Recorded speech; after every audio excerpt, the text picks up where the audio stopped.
Vi har valgt skolen til vores datter med Down-syndrom, fordi det var vigtigt, at hun var i nogle små klasser, hvor der ikke var mange børn, men hvor der var mange voksne til stede. Og det er Pilehaveskolen lige sådan en skole.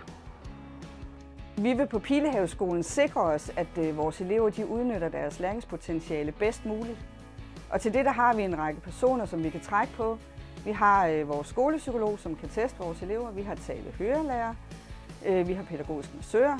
Vi har læsevejledere, og vi har matematikvejledere. Vi har fysioterapeut og ergoterapeut. Og så har vi en række andre personer, som vi kan trække på, når der er brug for det.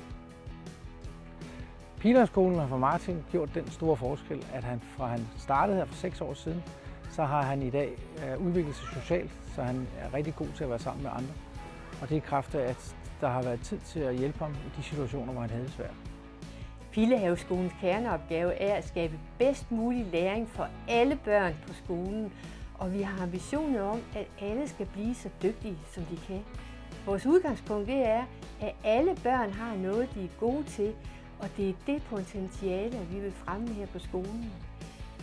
Eleverne de møder voksne, der anerkender dem, roser dem, men også stiller tilpasse krav til dem, så de får udnyttet deres udviklingspotentiale.